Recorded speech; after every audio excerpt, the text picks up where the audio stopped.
I think one of the primary examples that you should look at, Sunny, is the Green Belt Initiative plan that Doug Ford was trying to implement.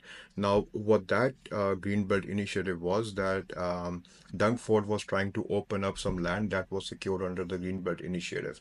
Uh, to talk about it in more simpler terms is that some of the land in Ontario is protected under the Green Belt Initiative in order to protect the wildlife, to protect the endangered species, and the government tries to not construct on these places.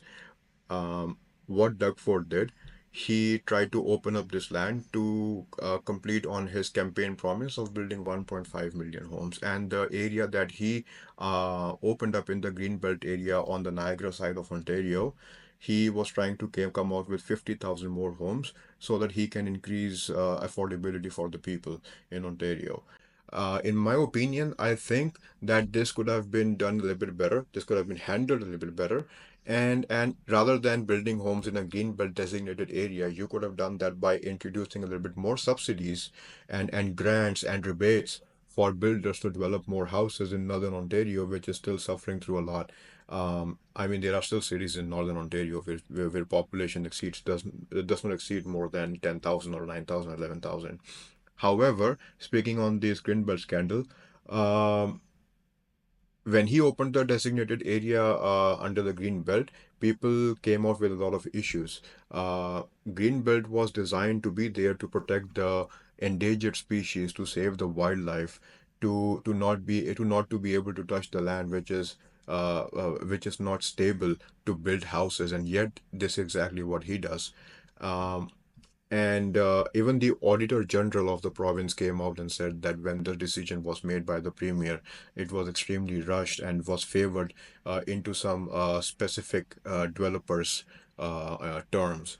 I mean, the according to the Auditor General statement, if we go back and check, Sunny, in 2022 news, is that some developers were benefiting over $8 billion with the kind of projects that they were introducing in the Greenbelt area. Well, licensing and permits, if there is a slowdown in licensing or retrieving the permits, that in itself will slow down their processes to get new hires to transact in different provinces or even in their own provinces for that matter. If municipalities are not active, if provinces are not active, if federal rules and regulations are not complicated, all of that will ease out for the business itself to grow in the industry that they're trying to step in, or in the industry that they have already stepped in, but they're trying to grow another branch in their own province or in a secondary province. For example, like you mentioned, for in Quebec, their language model has to be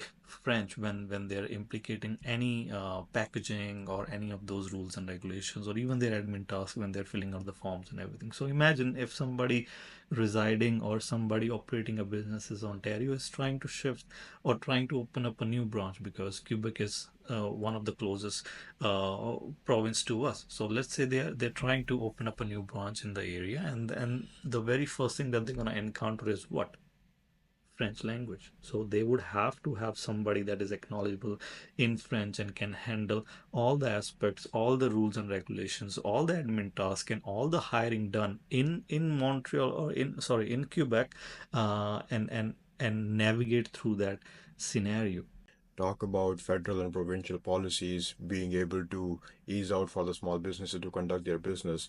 Um, I was talking earlier about the environmental impact assessments that small businesses have to go through. And again, I understand if a lot of you are not completely aware of. I think this is the best time for you to open up your notebooks, grab a coffee, and take some notes on this. Environmental impact assessment is something that small businesses talk about. If let's say you are a skilled person who knows everything about cars, you know how to fix cars, trucks, automotives. Let's say you're trying to open a mechanic garage. Let's say you're trying to invest into a gas station. Let's say you are trying to do anything that requires or a use of oil, or to the containment of any kind of oil, whether be it engine oil or whether be it petroleum or anything. You have to be you have to be able to get permits from the environmental agency, and they give you a permit. Sounds easy, but when you try to get and obtain these licenses, it turns out to be a major obstacle and hurdle for everyday businesses to something to be for them to be able to obtain. What I mean by that is just the process alone to get a certification from EIAs, from environmental impact assessments, is a headache in its own. It takes multiple months, could take years just to be able to get environmental impact. When you buy a land from somebody and you have to get an EIA done, it can take anywhere from 6 months to 2 years, sometimes even 3 years, depending on where are you buying the land. And again, if you are buying the land in greenbelt area, that's even going to take even more.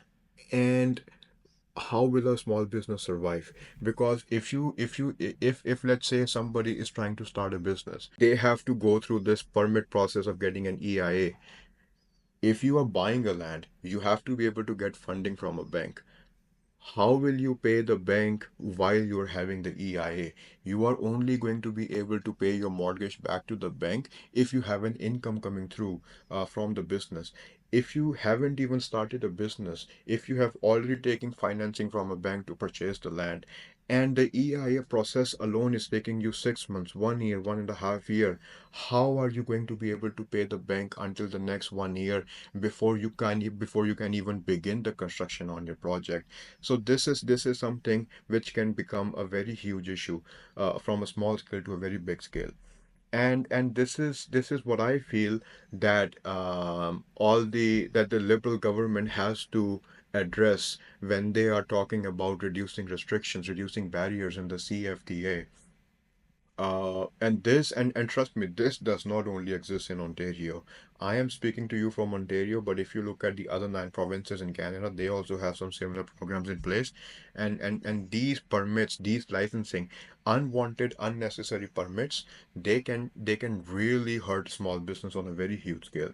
Um, Not everybody has $2-3 million cash sitting in their pockets to go out there and buy a land or buy a business in cash. A few topics that we are going to touch about. Couple of them, namely Ford's cancellation of cap and trade system. What is cap and trade system, and how we have in British Columbia we have a more robust IP support programs. We can compare that to the US incentives and how does US take in part of that, and compare that to our current federally regulated policies and rules in place, and how is that that when we look at an overall aspect of Canadian market, compare that to US market, see what we can learn from the US market or see what we can learn from the Canadian market and try to implement or at least push forward for those changes that could improve our IP regulations here in Canada itself. Now, Trudeau's government has been criticized for not matching the level of IP protection and innovation as it is seen in the US. I mean, the Trudeau government has been in power in Canada for the past 8-9 years. Why haven't they done this before? Why are ultimately all the citizens now talking of shifting to US? Why haven't we seen this progressive moves being made in the 8 years of the Liberal government? When you're talking about IP, I think there are a lot of youth who have already started their businesses but have completely no awareness about what IP really is. IP eventually is trademarking, copywriting, and patenting and protecting your intellectual property. Now, if you buy a real estate asset, that's your tangible property. What about all the non-tangible items that you own? You have to protect those as well. For example, let's just say if you have an idea, you bring that idea into life. If I am a tech company and I come out with a software that really helps all these service-based businesses, let's talk about an accounting industry right here, Sunny. If I am a tech company, I come out with a software that really helps all the accounting firms connecting the accounting firms with each other in order to provide better service to their customer base. And let's just say the software that I come out with doesn't really have a lot of competition. That software, again, unlike a real estate, is not a tangible property, that's a non-tangible property. And what young Canadians get wrong here at this point is that they have to protect their software. The name of the software, the branding of the software, the slogan of the branding, the patenting and the trademarking and the copywriting.